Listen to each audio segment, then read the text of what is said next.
Welcome to the Tampa Bay Breakfast Club. I am Qiana. And I'm the one and only Mr. Edmund. And we're brought to you by the New Image Project, better known as Dad. Because we are redefining What's cool? Because smart. It's the new gangster. You like that? I knew you. Oh, Lord. It's one of these mornings. One of these mornings. So, how was your weekend, Mr. Edmund? Oh, I had a very, very eventful weekend. It was eventful. Full of events. Full of events. So, all right. So, I went to Naples this weekend. Okay, you was hanging and swinging. I went to Naples. I hung out with family a little bit. It was my cousin's birthday. So, we went out there, hung out there. Happy birthday, cuz. Yeah, Terry. Terry. Got his pumpy fist like Arsenio Hall show. Terry. Nah, it was so. I'm gonna tell you, it was such a chill party. Like we just kind of wasn't even no Terry. I said we was in Naples. Naples ain't nothing happening in Naples. Just big shots out to Naples. Doing it very, very old school. Yeah, it was just some friends and family and All right. Come in. Yeah. So So we did that. That was nice. That was good. My baby came back in town. After the show, after the party, it's the after party. Yeah, because y'all know, if y'all ain't get a chance, go to Amazon Prime and watch City Sessions by Money Long. Like they did that live on Thursday. Yes, big shots out to Cheyenne. The whole Money Long, because I finally know who Money Long is. This is crazy. And it wouldn't be for nothing else but Cheyenne Roberts. So y'all and June's Diary. That's so funny. And you know what? It's Virgo season. So after Virgo season is Libra season. But you know what? I can't skip Virgo season because Cheyenne is a Virgo. Hey, listen, y'all Virgos and Legos. Libras, my bad. Y'all all right with me. Y'all all right with me. So yeah. That was my weekend. So I know that the birthday bash. Yes. You went. Now your bar's over here saying this is the greatest show ever. Listen. I went to the Broadway birthday bash. The greatest show on earth. That's what I said. I mean, he went to Disney World, y'all. Listen. The greatest place on earth. I've never been to a Rod Wave concert. Okay. So that's the first thing. And just to hear, I'm looking, they say you got you some apple. Oh yeah, I'm applesauce Walker. No, but it's not. They say juice. It's applesauce. But go ahead. Applesauce Walker. But yeah, the show was amazing. Shayna. I've never, ever. I don't think nobody has. If you weren't at the show, you ain't seen 20,000 people singing along. See, I didn't go to this show, but I done seen 20,000 people sing along. Who was it? I done seen it at Kanye West. Okay, who else? Right. I done seen it at Chris Brown. Okay, keep going. Right. I done seen it at R. Kelly. Keep going. That's an amazing group of people you named, and I'm glad that you named those people. Those are staples in the music world, and that's the same as Rod Wave. This man, I love it. It felt like a We Are the World concert, man, with hip hop beats and you know what I'm saying. People throwing their shoulders, and it was going. It was good. It was like, I haven't been to church, right? But it was like a church experience. You ever been to a mega church? You ever been to a mega church? No, I haven't either. I haven't been to a mega church. Now, you want me to tell you one of the amazing, because I didn't go to the Rod concert, and I just assumed. Did you see the videos? I saw the videos, right? Now I'm finna from all angles. Now I'm finna tell you the one time when the hair on my arms felt like tingle and tears started coming. Janet Jackson. Listen, that was that type of experience. It was it was the hair raising up on the back of your neck. It was like now I'm finna say this. Surreal. So I'm finna say this. Surreal so show. I'm gonna tell you, it wasn't for me with Janet. Now the whole show wasn't surreal, right? It was a moment that it was surreal, but it was a good concert. No, You tried Janet like no, that? I'm saying it was a good concert, but it was a moment that was like surreal. But so, yeah, you see, he done left.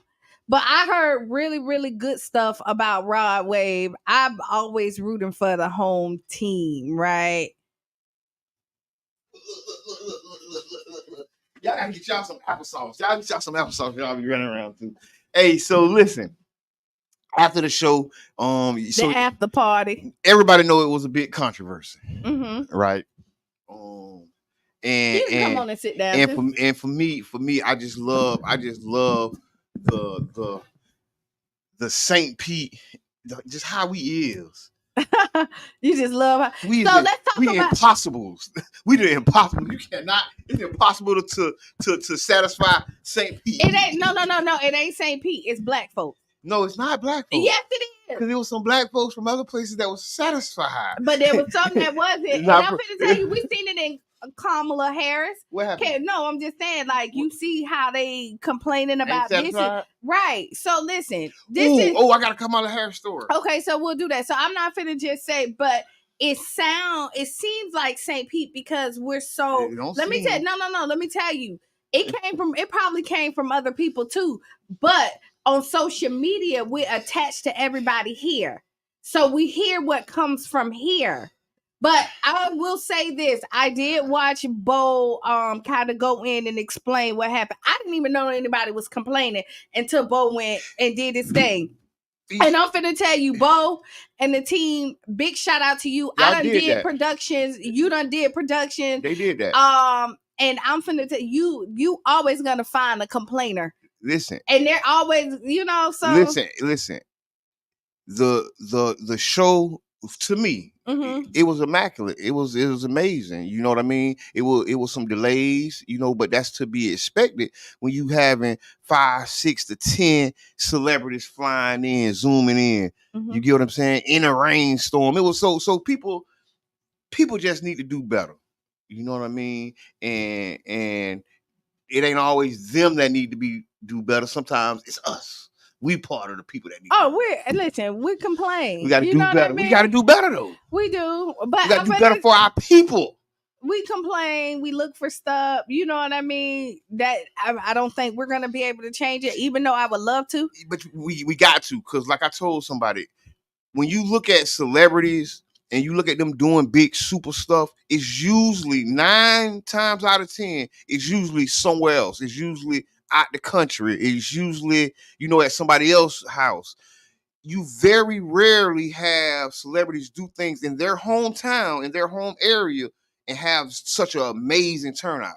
20,000 people, 21,000 people, something bananas. Amalie Arena is like one of the biggest venues around here. And the walls were shaking. They had the walls shaking. That thing was like jumping. It wasn't no game. So I salute them boys. They did an amazing job. I can't wait for the next one. Yeah, cause it's big. It's big. That was a big thing. Big shots out to Rod Wave and the whole team. Yeah. Yeah, and this was a big show for him. We know what happened earlier this summer. You know what I mean? They actually had some I saw that. Yeah. We saw, and to take a loss like that, I know it was questionable if he was even gonna do the birthday bash, continue on, and he did. So that just shows that, like, when you're out here, you really do it for the fans. Yeah, you know what? You really do it for the fans. Hey, Colin, introduce yourself. Hello. Good morning, family. It's your boy, comedian Damian Davis. Hey. Good morning. What's going on, man? I want to give that shout out to Hit House, man. And Rod Wave, man. They did it big.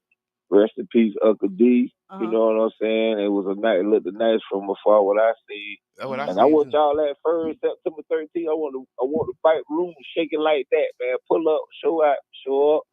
And big shout out to my Uncle John in the building, man. I see my Uncle John Bailey enough, man. You know I love you, Represent. And y'all keep doing what y'all doing, man. Thank you. All right. Yeah. Uncle John. Yeah. Introduce yourself. Okay. Good morning, Breakfast Club. It's a pleasure, absolute pleasure to be here. Been watching this show for a while, and it's been a while coming. Let me see, because I can't. I don't think the people can hear you. Get closer to the mic for me. Okay, can you hear me? Okay now. What are you doing? So while we get that right, we gonna give him your mic right quick, and you take the other mic.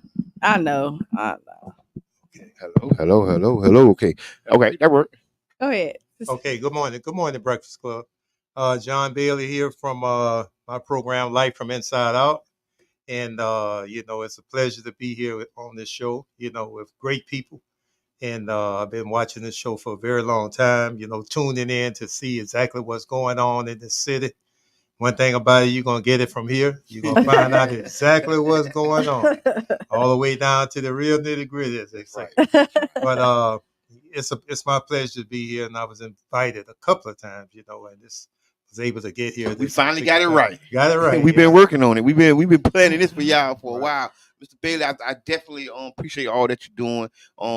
And your last conference that you had at the foundation, Life on the Inside Out, you had an amazing group, but it was a young lady, the senator, that spoke. And we got before we get into that, because we got like 8 minutes, and we're gonna talk about like your whole conference and everything, like after the 8:00 hour, because we're gonna have to stop. We're gonna get into it because we got to still talk about the concert. The Buju Banton concert. Did you go there? Buju. No, I did not, but it was amazing. And listen, and I said this here because it was at the Amalie Arena. It was at the same place, right? And it was two different worlds. That's all. And Buju was swinging, and they were swinging that Buju. It wasn't.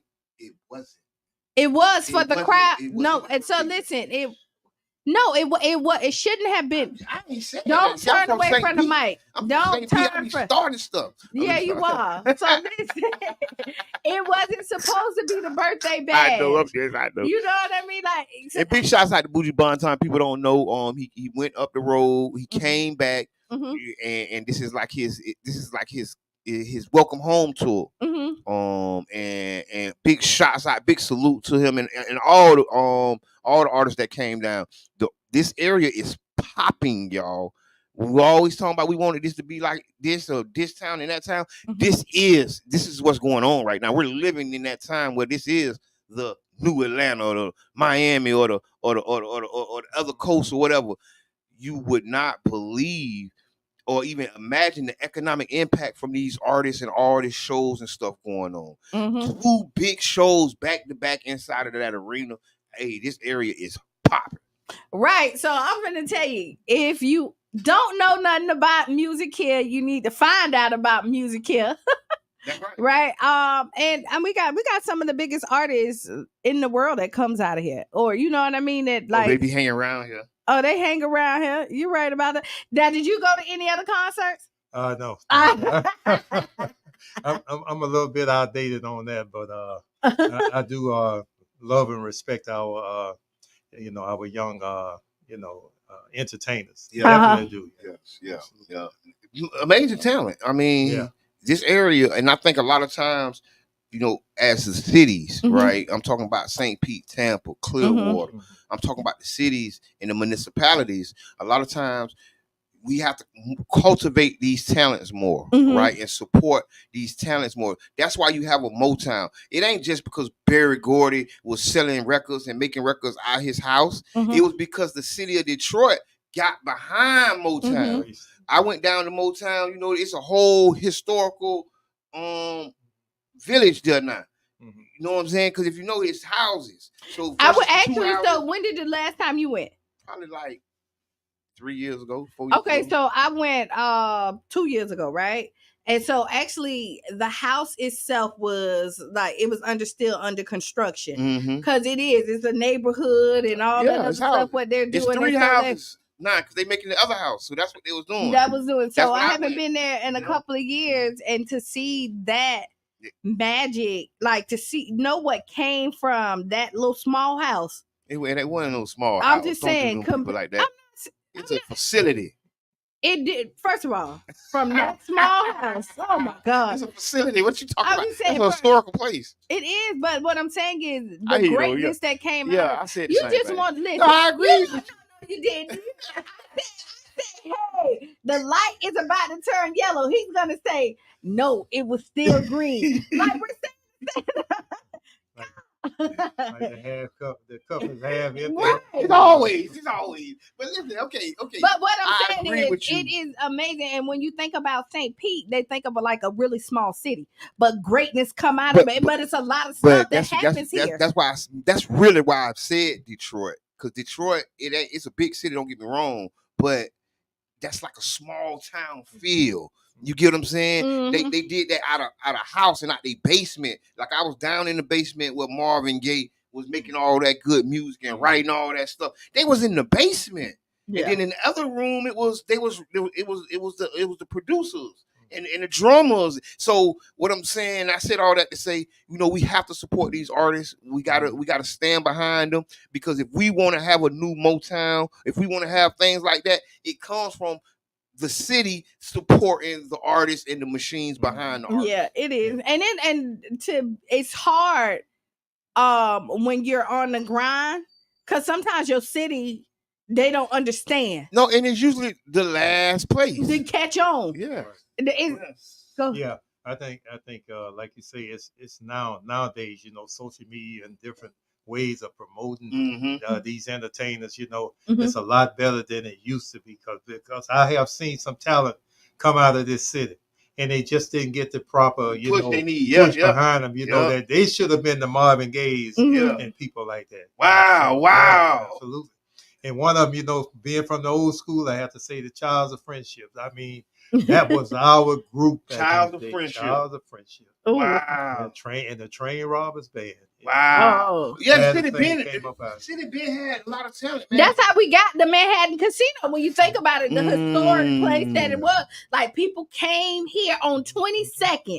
You're right. 22nd and stop and set up shop and really did their thing. I think they say James Brown guitars or something. I remember being about 16 years old. We used to sit across the street on our cars and look upstairs in the back window back there. That's where the entertainers was back there. You know, and you could watch the show for free. You was just doing the sitting on the top on the back on the hood of your car. And we seen all of those, James Brown, Bobby Blue Bland, all those different kind of people come through there. Jabari, look at your phone. Yes. What happened? I see your name, but then it. So we got Jabari was in the basement, but not with Marvin Gaye. I think that's what they. Yeah, man, it was Marvin Gaye. Cut it out. I wasn't with Marvin Gaye, but I'm just saying that's what Marvin Gaye was doing. His thing. Y'all leave me alone. I'm on that sauce this morning. The applesauce, y'all. The applesauce. Applesauce Walker himself, me. So listen, actually we gotta take a break, right? We got some bills to pay. When we get back, we're gonna talk to John Bailey about his program and being a returning citizen and the programs that he has to offer. We're gonna also talk about mental health, because that's just a big component. Yeah, that's what we talk about. We gotta ask Qiana. So yeah, stay tuned. Tell a friend, tag a friend, because we'll be back like 6-7 minutes after the hour. All right. I just read. There are specialties. You'll find it all here in a very small community.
Iraq, 2 journalists were killed on Friday in a Turkish drone strike. The journalists. And just like that, we are back. We're back. We're back.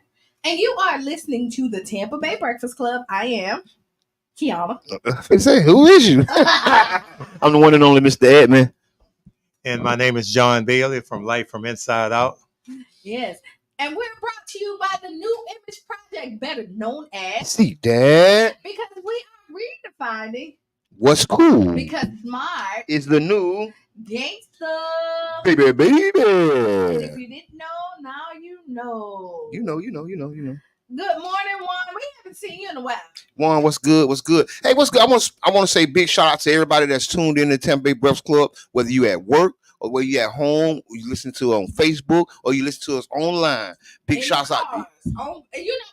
Even on YouTube, because we're live on YouTube, and people be listening to us live on YouTube yeah. and commenting. And so our YouTube people, we love y'all. Right. Follow us on Instagram, Tampa Bay _Breakfast Club. And also, big shout out to the Mo Show Live. Big shouts out to Mo Show Live. And we're streaming. So y'all don't know, we are syndicated in the A.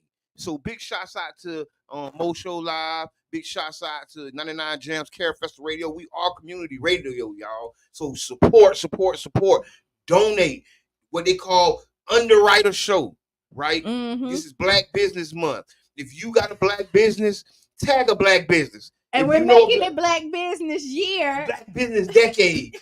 Tag a black business. I was at the coffee shop. Big shouts out to Hall Batch Coffee on Central. I was hanging out with the Urban Airs, the Urban Drinkery crew. Big shouts out to Sandra, Charlene. We was hanging out, and listen, them boys got the best coffee in the world, Craig. 22nd and Tech. Big shout out to 22nd Tech, my sister. Hey, man, I got to the show, man. Like the mom. Tag your black businesses. Tag the black businesses, man. Right now, if you know a black business, you want to support a black business, what we want to do this week, we want to take the focus and go in and shop with a black business. I don't care if you're getting breakfast on 49th Street or you're on 9th Street getting a jerk tray. I don't know. Whatever you're doing, support a black business. If you're buying tennis shoes from Mama Faye's sell tennis shoes, but my homeboy be outside for tennis shoes.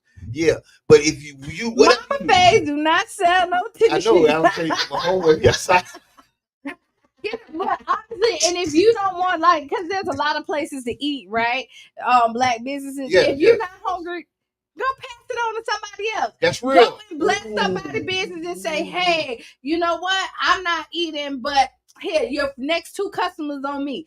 Or something like that. Just, spread the love. Pass it on, and it comes back to you. I have a thing is you take care of God people. God's going to take care of you because you can't outgive God. Ooh.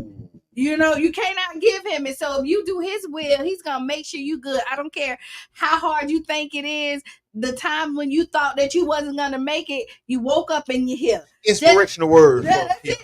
Inspirational words. I'm inspired. Motivational Monday, y'all. Are y'all motivated? Get some money. Motivated. Get that money. And it ain't all about money either. It ain't. But Black Business Month, year, decade is about money. Decade. It's about money, and it's about circulating the dollar in the community. And that's what we all about. And you know what else we want? I'm gonna Thrive Black business to do is stop being your employee for your own business. Man, don't you tell nobody that. I am, because when corporations, you listen, if that's what you want to do it, but you start a business so that you can typically have financial freedom, right? And that you can build generational wealth. And the thing is, if you're your only employee, you're working harder right here. When you look at Walmart, you think the owner of Walmart still ringing up? So he has to start somewhere, because I'm not saying no. I'm not saying don't start, but strive to not be your employee. And what I like to add into that is the fact that, going to what you said, it also to bring one of our young people along, to train them into, the business that, pass on their expertise, they used to do back in the day. You bring in somebody and work them. You know, and you actually giving them on the job training. Yeah. And, you know, maybe one day they could take off and go on their own. But the reason I said that because a lot of businesses are owner operated, right? That's like the bedrock of America's small businesses, and one of the things, and I hear people say that, and I was in the business, right? One of the businesses, and we had a consultant come in, right? We paid a consultant that came in, and that's one of the things. That's the first thing. Y'all gotta stop doing this and doing that. And the first thing I said, I hear you, but if I don't do it, it don't get done. But then that's the level the business on. Now I understand the aspiration to aspire to not do it and to have, you know, whoever do it. But the reality is at that moment in time, it got to be done. So when you listen to it, so again, I didn't say don't start there. I'm saying don't stay there, because you look at it, when you have your own business, you don't want to work so hard that you can't enjoy it. Your business should, a real model is that when you run a business properly, it should be able to run if you step away from it. If it cannot run when you step away, you are doing something wrong. But I can say this, you know, in reference to that, when you know, I had a business myself. I used to own the game room and sandwich shop years ago. But when you grow a business, I don't care what you're doing. You know, I could go to something else, you know, in that respect. But once you grow it, once you a part of it, and you just don't want to give it up. You want to be a part of that. You know, it's just like you could turn it loose, but you said it in a way, like you said, like, you know, you set the business where it could run itself. Not run itself, but you set people to run that business. Right. But you will always be a part of that. It's like you just I never told you not to be a part of it. But I'm telling you not to be the full time. Like, exactly. It shouldn't be. It shouldn't. So when you think about it, if your business have to operate 100% on you, 100% with you running it, when do you have time to have time with your children, your family, your mental, your vacations, just the time to breathe? And those are the things, like, when I'm telling you, I mean, this is a Qiana thing. Take it however you want to take it. Like, I'm not down to anybody who wants to do that. Do that. But you see the hardships on people when they don't take that time. But look, I'm throwing the flag. Okay, no. What I'm gonna say is there are many forms of businesses. You have sole proprietorships, you have partnerships, you have corporations, LLCs, CCCs. You got all kinds of businesses. And what some people are doing, because I ain't gonna lie, I started my first business because I couldn't get a job. I just got home from prison. You know what I'm saying? Filled out thousands of job applications, and I was like, oh, am I gonna sit here and wait for them to hire me, or am I gonna, you know, bust my butt and do something? And I think that was my job. I created my own job. You know what I mean? And I salute the people, because I know several business owners, and they are the bedrock of their business. If they don't get up and do that, or turn them greens or whatever they doing, it doesn't happen. But I understand what you're saying too. You can't let it consume you. That's all I'm saying. And I'm not consume you to the point where it's just all you business do. Is business. You don't have time for you. Nothing. Right. Nothing other than that. And I'm gonna say this, and this is when you listen. So when I said that wasn't a shot at anybody else, right? And then I see when I said it struck a chord with Jabbar. So no, it did. So it made every time you say struck a chord. Maybe. Well, okay, then go. But what I'm saying is that when people are listening to rebuttal and not listen to hear you, right? And I'm just saying, you talking about me? I said people. Did I say? I said people. I feel targeted. If the shoe fit, wear it. Must be the applesauce. And if it don't. You know what I mean? Take it off. But what I'm saying is telling you to motivate you to want to strive and be bigger than what you are. You know what I mean? Brother John say that's a great segue for Mr. Bailey and the work he doing. Brother John, you know what I'm about to say at this point, because we are getting there. Thank you, sir. You can't produce us for the comments, bro. Show enough can't. You trying to produce us for Facebook. But the thing is, it was just motivation, and if you took it any other way, that wasn't my intention. I'm motivated. What you talking about? Shabbat, I'm not talking to you. Hello, caller. Introduce yourself. Since y'all don't want to take my off-air production cues. So now you gonna call in. I gotta call in and produce this show from the road. Oh, and you know what can happen since you on the road? It's like a real click, but I'm not gonna do that. Oh my God. What's going on? Happy to see Mr. Bailey in the building, man, and really looking forward to hearing about the great work that he's doing. So definitely appreciate you coming in. But no, you were talking about returning citizens and coming home and starting your own business and all of that stuff. And so that's why I was saying I know he's doing a lot of stuff with returning citizens. Mm-hmm. Quick, real quick, what I was hearing, Qiana, what you were saying is something I read in a book called Rich Dad, Poor Dad, where it talks about the employee, right, and working for somebody else. And then self-employed is when you create your own job. And a lot of times in the businesses that are in our community, we have a lot of people who are self-employed, where you've created your own job. So you have to work in the business. And if you don't, nothing gets done. And then the next stage from that is going into that business owner space where you're creating jobs for other people, employing people. You got systems in place that allow you to walk away from it. And then from there, you start doing the investments where now you ain't even working for the money. You letting the money work for you. And so that's that gradual progression that we're talking about. So it's like all of the above. You know what I'm saying? So yeah, start out. Once you start your business, you're going to be self-employed. You're going to work in it and be there yourself. But the goal is to grow, because the more people you have, the more money you can make, because you can only do so much as an individual. So that's where I'm at with it. You sound like that's what I was saying. I'm trying to find those words. Qiana said it. Qiana said, she said, start there, but don't stay there. And I love that, because, you're starting as a self-employed, but if you want to grow and expand, you're going to have to hire people and be able to, spread that thing around a little bit.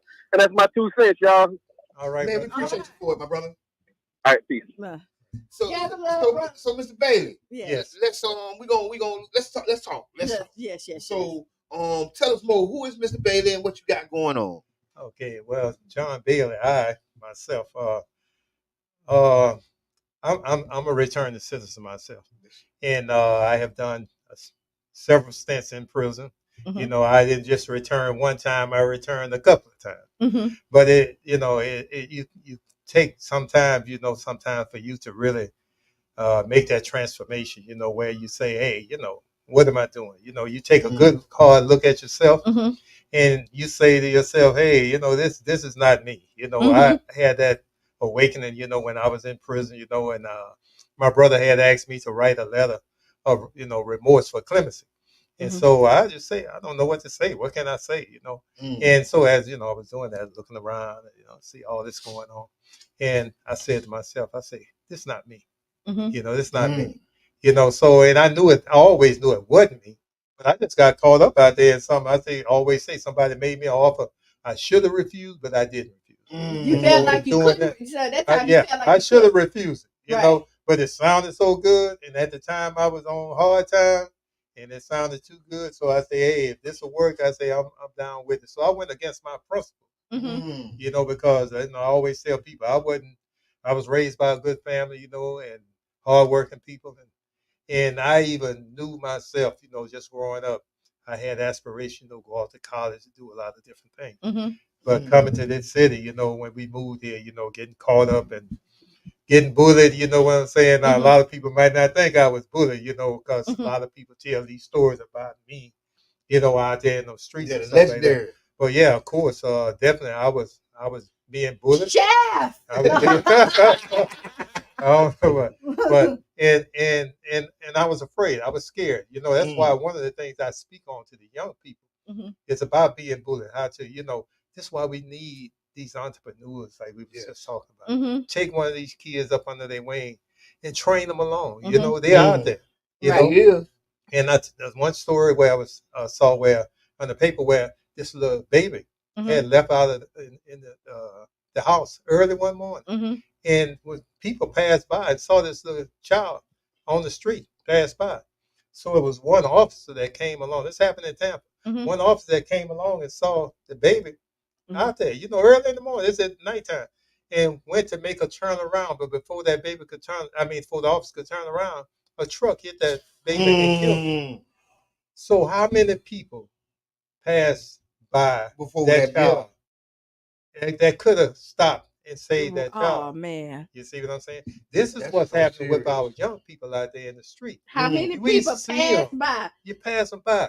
Instead of grabbing them and taking them under your wing. If somebody would have did that to me and say, hey, and now I know how to approach somebody that's, guys who are bullying somebody. Even if I just have a conversation with them, and just try to turn them around, say, leave the guy alone, give them a chance, you know what I'm saying? And but we got to be more involved. And then once we get involved, we could solve a lot of these problems that exist today. I want to ask you about life from the inside out. Right before the break, I was talking about the event that you did at the Foundation for Healthy St. Right, the hardships and struggles of returning citizens. Yes, it was an amazing, inspiring event. The young lady, the representative, Senator Rosalind Osgood. Yes, Miss Osgood, Senator Osgood, Florida State Senator. She rocked it. Oh yeah, she came with. I didn't know what to expect. I really just came. I was supporting you. Just be honest. I haven't got the word. Okay, I'm pulling up. And then when I say she was inspiring. She dropped that fire. Right. Yeah. She came to do it. So tell us more about your events and tell us more about what you got going on. Okay. Well, that event, the hardships and struggles of returning citizens, that was a program that I wanted to put on to spotlight just the hardships and the struggles that returning citizens go through. And a lot of people just think, I was listening to the program y'all had before, we was talking about people getting jobs and things like that. But sometimes it sounds a lot easier than it really is. You even spoke of that, when we was on the break. And they have jobs. I had a list of all the companies that hire ex-felons. I have a list. But those hurdles are this high. To get those this high. You have to be home sometime 2 years, 3 years, 5 years, 10 years. You know what I'm saying? That's I know. So I've never been to prison, right? And I'm not a black. Shut up. Go. You shouldn't go. You shouldn't. We always see everybody was that far from being there. Some did something. But I will tell you this: I've seen the struggles of people who have returned, right? And I've seen people with the brightness in their eyes because there's hope. When the first day they get out, not all, because we don't strive to all, say they already have their mind made up that they're not going back. Right. And they have a plan. And then these obstacles come in there. And then you have people rooting for them and telling them, go, you can do this. And they don't trust it. But then when they believe in you and they let down, that fire started to go. It started to diminish. Did I say that? I said it wrong. No, but not diminish. Diminish. That's what I meant to say. You so correct. And then it's even harder to get them to take that next step. Right. And then when you talk them in and cheer them to go in for that second time to do it, and then it's another hurdle. And it was so easy for them to go out here and to grab the money, but it's still not worth it. But people be wanted, you know what I mean? Want stability. So yeah. And I think and you're right. When returning back from prison, coming from jail, it's hard to get back on your feet. It's hard to find your way. And like you say, it takes people 3 to 5 years. It probably took me 10 years. I don't know. When you started your job, probably 10 years, 12. Well, you didn't work, but you started. But you had a good foundation, and that'd be another. Right. I did. Thank you. Yeah, it was. But you had a good foundation that even when you felt like you was drowning, you had a safety net. And some people don't have that safety net. That's right. Somebody wanted to speak to that, Right. And I'm gonna use the yin and the yang with this. You know what I'm saying? Like you say, there are some people that are coming out. They want to do the right thing. They don't want to go back. But on the other hand, I'm gonna raise my right hand and say, hey, I'm guilty too, before I even got out. I was planning to do what I was going to do and pretty much throwing bricks before I got out. I'm going back because I figure I got to figure it out right now. You know what I'm saying? And not only that, prison, people don't realize, but prison could condition you to do it. Condition convict. It's like an education. Like you go there, you going to college. And when you get there, you start to meet people, learn people, this and that, and it could elevate you if you wanted to go to that stage, you know, because you're in there with all the criminals, all the convicts, all the bank robbers. You know, they tell you how, you know, computers. And then now y'all sitting in there, and y'all having a whole look. Y'all having a nice little conversation. So this is where you messed up at, and now you saying you got away with it. And you know what? I got to figure it out. So next time you don't do that. And you putting these puzzles together. And make it, I know. But planning your return. But if you're not prepared up here and have made up in your mind that, like you saying, I'm not going back, you know what I'm saying? Then, you know, it's just like, say, somebody addicted to drugs or something like that. You got to say, hey, I'm done with it. Yeah. And mean that. I'm glad you said that. I'm glad you said that because a lot of times we're planning our return trip. We're planning our return trip back to because I'm thinking about that right now. I'm like, you know what? I didn't catch her on in jail. I caught her on on the streets. My mind didn't change. I mean, you know, everybody got a plan, but my mind changed once I got here, and I seen everybody going into jail. I seen everybody getting those long sentences, and I'm like, wait a minute, what am I doing? When I'm trying to throw bricks at the chain gang, still. But you know your mindset. You know, I hear people be like, I ain't never going back. But then you do stuff that help. Like, you know what? If somebody try me, I don't even care. I got it. Yeah. You know what I mean? Like you, and I look at you say you don't ever want to go back, and then you carry knowing you can't carry, right? You put yourself in situations that you don't necessarily have to be in. And then I'm thinking too, if you got to carry everywhere you go, then you going to the wrong place. But it's trauma. People are traumatized. I know this. You know, people have been shot. People have been robbed. I understand all of that. Go ahead. That's the comfort blanket. And another thing too, you know, people wonder why people take these chances. You know, when you know, like you take somebody, an ex-felon or something, got a gun, and you know, you get caught with that gun, that's automatic time. Yeah. All you gotta do is get caught with it. That's federal time. Yeah. So a lot of times it's just like a gambler. Yeah. You know what I'm saying? You go to the casinos because you're gonna take a chance. You roll up dice hoping you're gonna throw 7-11 on the first lick. You see what I'm saying? But you don't go there to lose. So when you get in the game, it ain't in your mind that I'm gonna lose. You going saying I'm gonna win. You better know yourself. You better know yourself. Right. You won't go. I ain't come to lose. Right. Yeah. So, but one thing about it though, it's just like with me. You know, it's like when I went out there this last time. You know, I just did 10 years. You know, straight. You see what I'm saying? So, so now I came back out, tried it again. So, but one thing about me, see, when I got caught, I knew what I was facing. People say, how did you knew you was facing this time? I say, hey, I thought I could throw that 7-11 for a while. But see, people don't realize selling drugs is just as addictive to using. Yeah.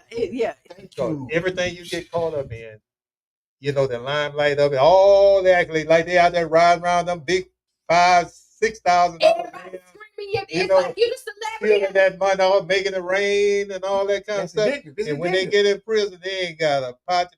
You know what? But think about it. When you walk in, they be like, "Oh, that's John Bailey." You hear you walk in there, the door is open. But a lot of them don't realize. But here comes John Bailey coming in here. The feds that took everything you got. They know where you got it at and everything. So when they get through with you, you pretty much like, you know, just kind of strip for a lot of stuff. So that made me say this. The steps that need to be taken to educate and inform, you know, young brothers, and not just young brothers, sisters, but older, because it's not just a young thing no more. Right, everybody going in and out. It's not, you know, and so trying to help them understand that, you know, not to crap out. Right. And and the house always win. Right. Oh, you know, trying to teach them that. The house do always win. House gonna always come out on top. and that house is the feds or the state or the local FDL or whatever. But man, I tell you, it's just amazing, just how people get caught up. And then too, I was one of those people. I was such high profile. I was like everybody's get out of jail free card. So they joke and say, "Oh, hey, tell on him." They come to and make their deal. Say, "Tell on him."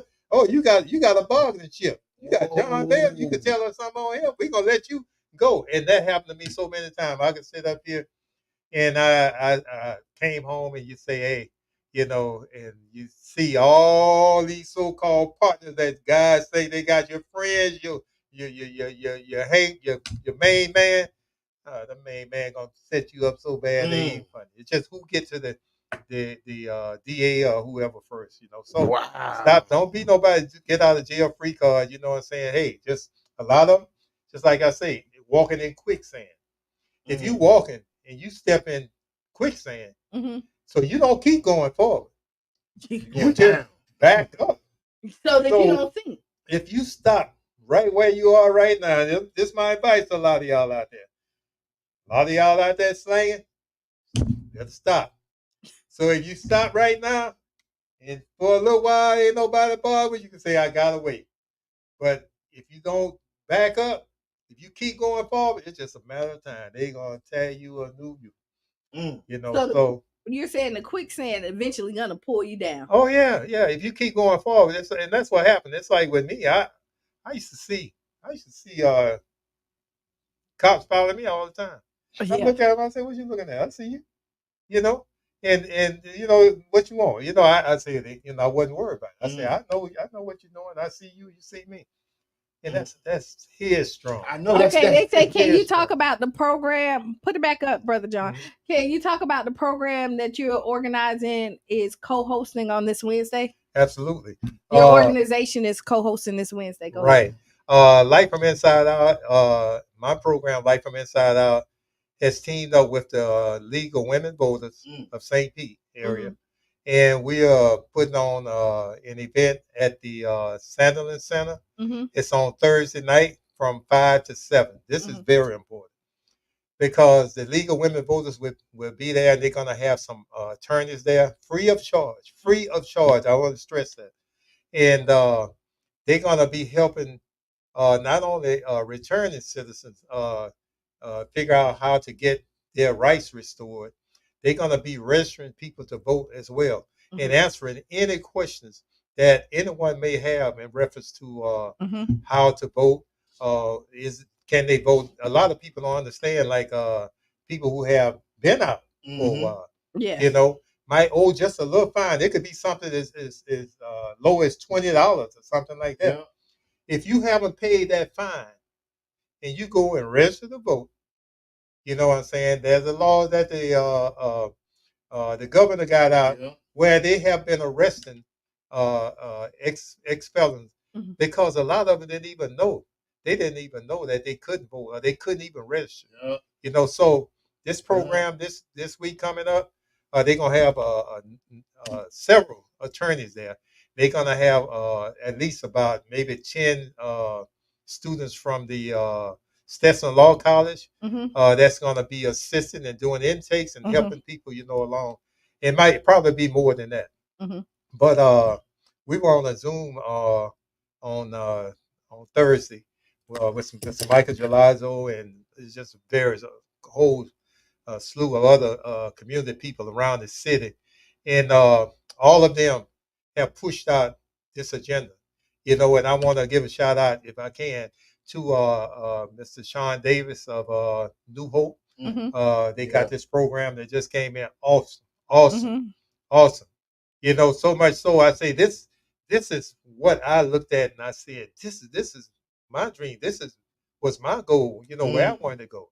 So when they came into town, I had to go over there just to see them and introduce myself to them and to say, hey, what can I do or what can we do as a whole? And by them being new in the city, coming in and they reaching out to various people in the community that have outreach. So I would like to invite anybody out there that have outreach that can help this program along as well as my program, to get involved. And Okay. And this is on the 29th, right? On the 29th, which is Thursday, at the Sunderland Center. And from 5 to 7 o'clock. And I want to ask you, we'll have light and refreshments. Okay. The importance of voting for returning citizens.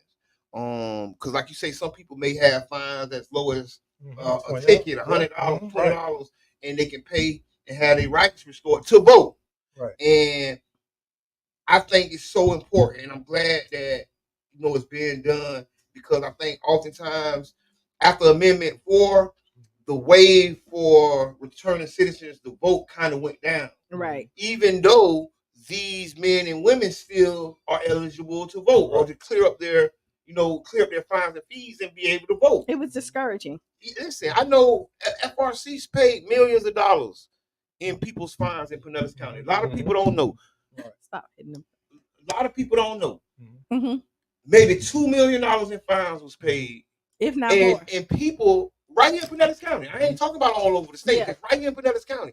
And a person, who's listening, you may be eligible to vote, but you got to go and talk to somebody to find out. Mm-hmm. And this event is the event for you. Right. Mm-hmm. This Thursday at the Sanderson Center from 5. It's going to be something to eat there. Y'all come on out, because light refreshments. Don't think that you finna not have to cook dinner when you go home now. Oh, yeah, right, yeah. Light. Kind of float on cloud nine. But yeah, if you could talk about the importance of voting for returning citizens, getting back out there in it. Yeah, I think it's absolutely important for us, because it gives you a voice. It gives you a voice to speak on the things that you want done in the city that would benefit you. Mm-hmm. And so you might take it for granted. Sometimes people say, well, okay, somebody that vote, you'll get it passed. But there have been instances where it's only one vote has made the difference in an election. Right. That's right. So it's important too, because it just puts you in a position to say, hey, I was a part of that. Or when somebody wins, say whoever your choice of elected official are, if they win, you can say I was a part of that. My vote counted. Instead of you just sitting back and if somebody didn't win, you say, well, I could have helped that person. All I had to do was get up off my laurels. You know what I'm saying? And some people don't want to vote. I hear I'm not voting at all. And if you don't, but it does. With your organization, what is your mission? My mission is pretty simple. It's I always talk about how my program was birthed. As I was in prison, we talked about that during the break. How I would see guys go home. And then they will come back in short periods of time. And some guys, had been dead maybe like 10, 15, 20 years. They'll go home, and it may have been 6 months. They come back. Yeah. And when they come back, they'll take those guys and they'll put them guys in the same prison, the same cells. And guys, and let me tell you something, you talk about trauma. I've seen guys come in, and they would come in, and we said, "Damn, man, what happened? You went home. Man, you said it's hard out there. It's hard." I said, "How hard can it be?" Yeah. And I'm sitting there saying this from the inside, not knowing what people go through on the outside, because I never had it like that. So then the guys would be looking around, looking up in the ceiling. We used to make a joke out of it. It's not funny, and I apologize for even. We say, look at him, say, he's trying to figure out, did he go to sleep and then woke up? Because in prison you have these dreams that you went home and you partied in your dream. Everything is good. And then you wake up and, oh man, you look at the steel and the cell and the toilet sitting right there at the bottom of your feet and stuff. Oh, it's man. like raised boom boom room. So the same thing happens when guys go out and come back in. Yeah. Then they'll put them in the same cell. When they wake up, they say, man, I didn't go home, or did I go home? Or, right. Can you imagine what that do? I just say mental health. That's mental health. Like, ooh. It is. And so just to ask, is it kind of like people who go in and out, right? It becomes like their hometown. Institutionalized. Right? Because you know how people never leave their neighborhood. Like it's a lot of people who ain't from St. Pete that never went to Tampa. Yeah. Right? Yeah. And they just stay in their comfort zone. And they get comfortable. I've seen guys, they going to get up, they could go and play some basketball. Man, we got a game today, and they don't even think about out here. Right. And you got people got families, they got kids out here. Mm-hmm. You know what I'm saying? And like I used to do a little hustling when I was in prison. I had a store. I used to sell stuff, and I would take care of my kids from the store. I had the biggest store in the federal prison system. Get out of here. The biggest store. They used to talk about my store all over every prison, everywhere. Mm-hmm. They say, man, say JB, say nobody got no store bigger than me. And I used to make so much. I'm talking about thousands of dollars. Yeah. I would take care of my kids. But you got some guys, all they interested in is buying some Jordan shoes or something like that to walk around inside prison. Yeah. And you got kids out there that need that money. Then you want to know why they don't call you dad or mama or whatever. Wow. Right. Yeah. That's another part of the psychological part about it, because that disconnection from the family, that disconnection from the reality of the world. And like you say, people waking up, oh man, I'm still in here. So if you had to tell like your 19-year-old self, like if you had to say something and look back at yourself and tell them something, what would you tell yourself? The 19-year-old you. I tell myself, suck it up. You're going to go through hardships. You're going to go through trials and tribulations out there in the street. You know what I'm saying? This a phase of life you just got to go through. But if you get past it, you know what I'm saying, then you could see you could see life. Like they say, beyond the cloudy skies, the sunshine. And I used to think about that when I'm on a plane where you leave and it's storming or something. But once you get up above the cloud, it's just beautiful sunshine. So these are the things that you have to go through. You can't just give up. You can't just become impatient, in terms of life in general. Just suck it up and just keep fighting. Keep fighting. And eventually, like Kamala Harris say, keep fighting.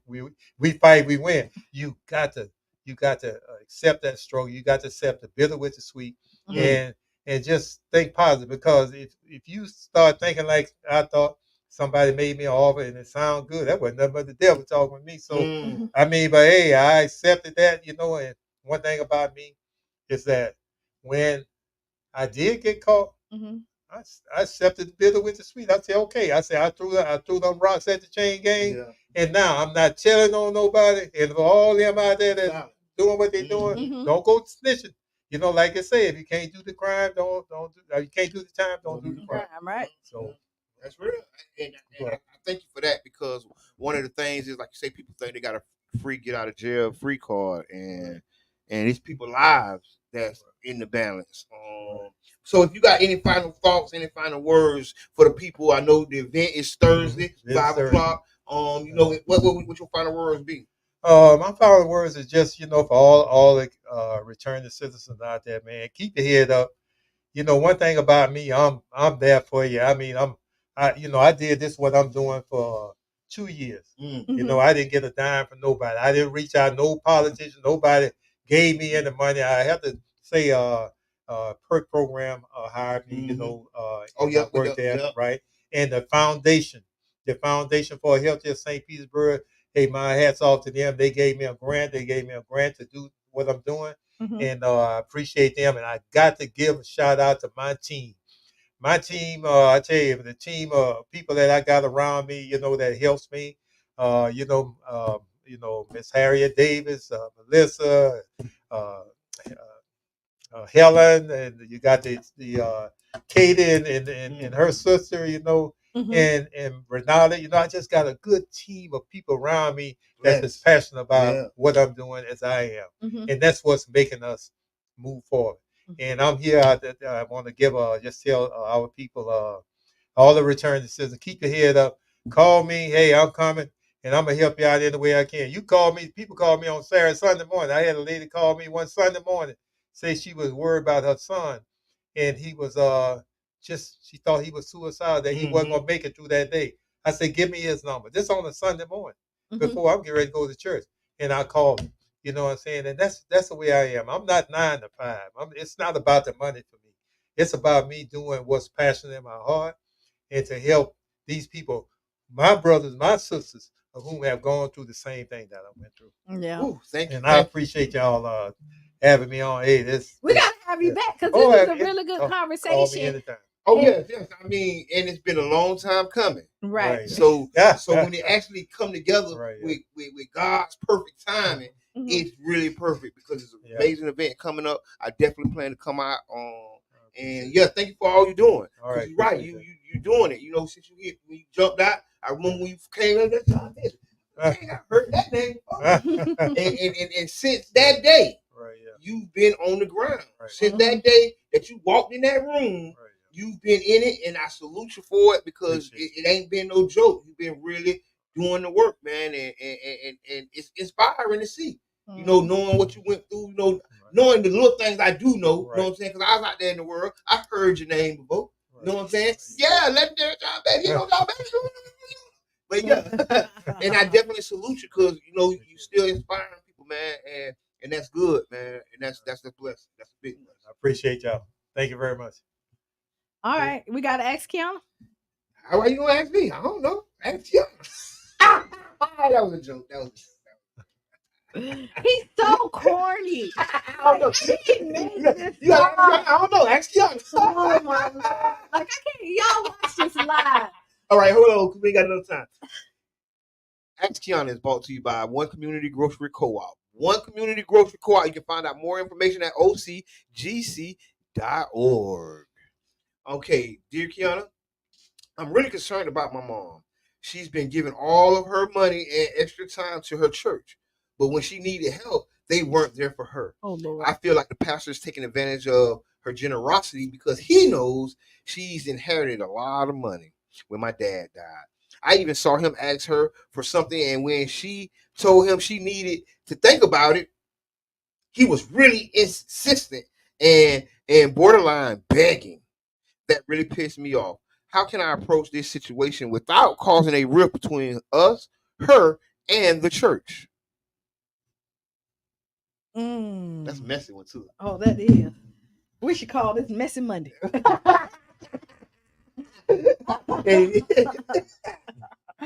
You know what? You know, it's really hard to tell grown-ups what to do with their money. With their money. One thing is you can lay out facts and show her, but that doesn't mean necessarily she's gonna listen.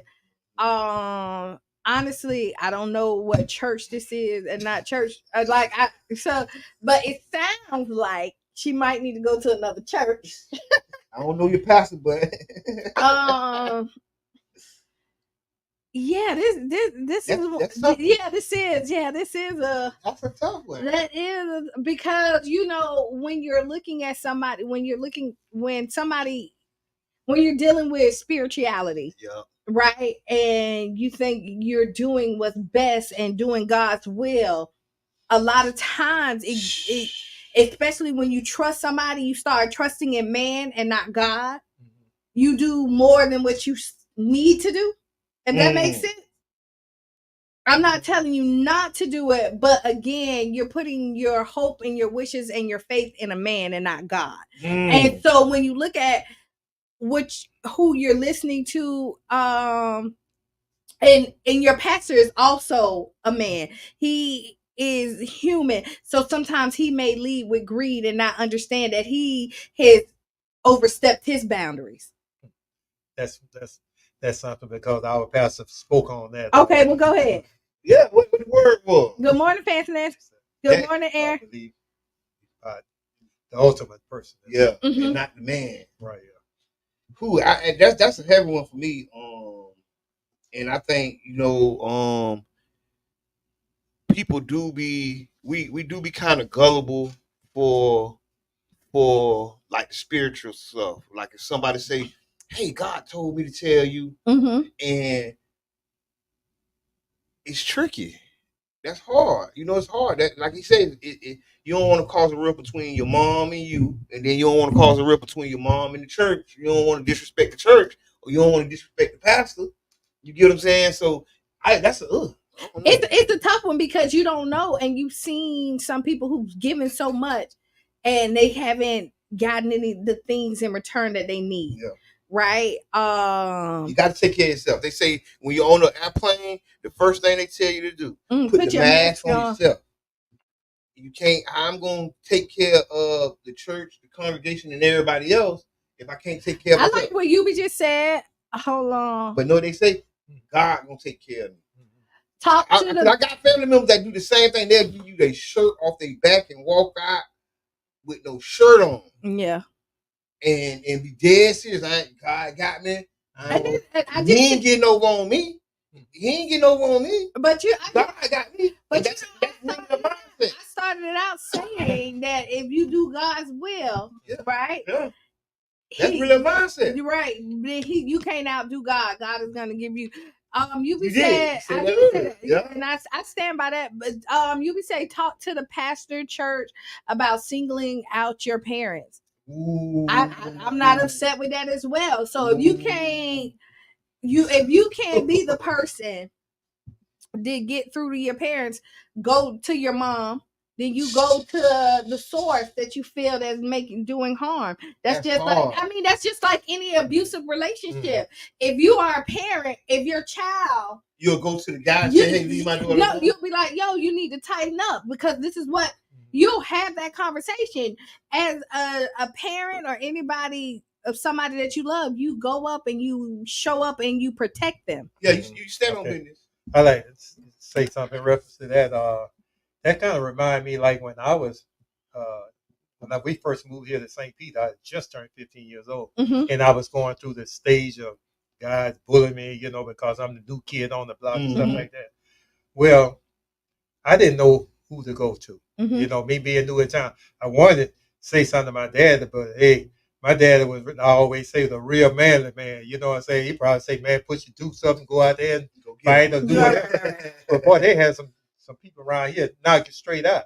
So I could beat them. So, but to have somebody you could trust to go to, to be able to talk to, it's just like, when I talk about return to citizen, we'll come home, we bring this trauma out with us, you know what I'm saying? But we won't talk to our own spouses or family members or what have you about what really bothering us. And you might have a spouse that's right there side by side with you, can't figure you out. And begging you. But you can't just tell them what you done been through. But we'll talk to each other. That's why the support group of Return to Citizen, what we do, is so important. Because we get guys in there, we might sit around and have some pizza or something like that, just kick it and talk about what you went through inside. Talk about how when my mom passed, I didn't even find out for 5 days. My brother and them had called me to tell me, "Hey, my mom passed," and I just something they call home. When I call home, they say, "Man, my dear died." I say, "When?" They say, "They didn't tell you." I said, "No." So to have to go through that and to have to deal with that, so you have to put it somewhere. I have this place where I put it in a closet. And in that closet, it's somewhere where everything I couldn't deal with in prison, I put it in there. But now that I'm out, that closet is still full of that stuff. So mental health, I know you say you're going to get into that somewhere down the line, but that's one of the things I'll leave that for that. Oh, dang, we got like 6 minutes. So but we can still talk about it a little bit. So I always, tell me if I'm wrong, because I always say, like, I see that, like, when you first come home, I think your support system, the first thing somebody should do is have a therapist ready for you. Oh, sure. Like the day you walk out, because I feel like you're open to a lot of stuff when you first get home that you're not open to later down the road once you got all the disappointments, right? But if you have a therapist, somebody that you can get to, like, the first week and start the therapy, and that's the start of something with Return to Citizens. I think you need. Yeah, and meaningful connections, man. And that therapist could be just a group of guys. Yeah. That's why I say meaningful connections. Like hey, or something like that. Where you go into everybody, we all share the same thing. You know what I'm saying? Right. Yeah. We just gonna talk. Yeah. You know what I'm saying? Say, hey man, how they did us when we was in there. When we actually were slaves. You know what I'm saying? I say, how can I make myself a slave? You know what I'm saying? When you standing on the block, they tell you open up, strip, bend over, this and that. There's nothing you could do. Yeah. So as a man, they strip your dignity away from you. You see what I'm saying? So you have to suck it up. You see what I'm saying? Just to get from one point to the other. You see, without adding more time. You see, and a lot of people inside, they'll take it out on each other. Yeah. You know what I'm saying? And because they can't deal with it, or know how to, vent it, they might go up and stab somebody else for no reason or something like that. So it's a lot. It's a lot. And but so you're right. Though. Yeah. You need. And then you said something else in here. You said like you put all the stuff in your closet, right? Yeah. And at one point, this closet has to be full and busting out. Yeah. And so if you don't get some of that stuff out, it's gonna And see, nobody know. I guess sometimes in the middle of the night, 2, 3 o'clock in the morning, that closet stuff will fall out. You see what I'm saying? So you have to deal with it. So what I used to do, I would get up and I would get me some paper and I would write.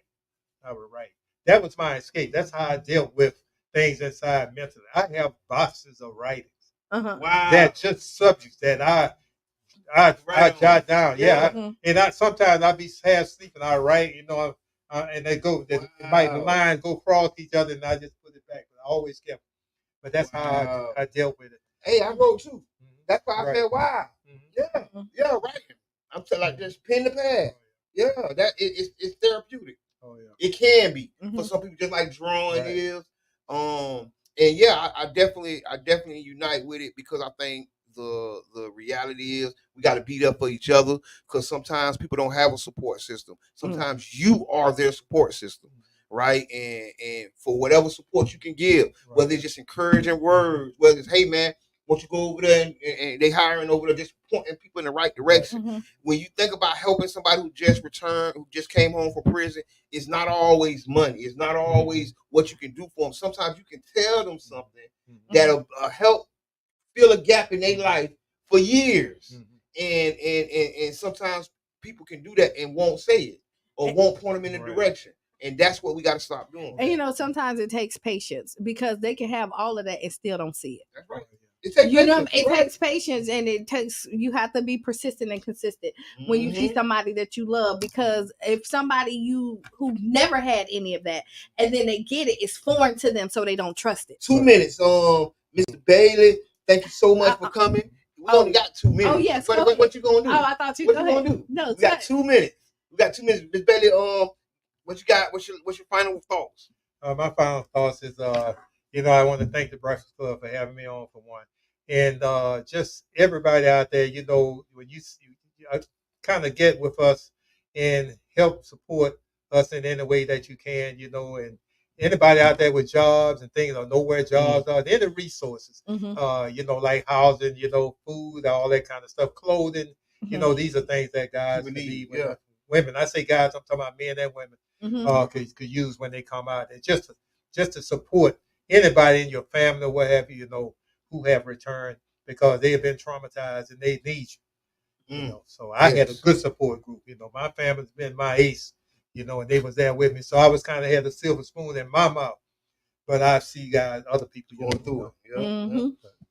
Final thought? My final thought, thank y'all. We've done it again. Thursday we're gonna be out there at the Sandler Center. Yes. From 5 to 7 o'clock. From 5 to 7. You're gonna come get your son to eat, register to vote.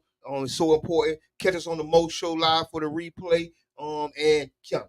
Yes, be the change you want to be. See, write down those 5 things. Big shout out to 99 Jams because we was live at the Buju Banton show. Don, Jay, and Angel. So yes, if you need us to come on out, go ahead and reach out. Yeah. So yeah, this has been the Tampa Bay Breakfast Club. I am Qiana. I'm the one and only Mr. Edmund. And stay tuned for Sister Hughes. Lose your shoes and shout all around. And we are out.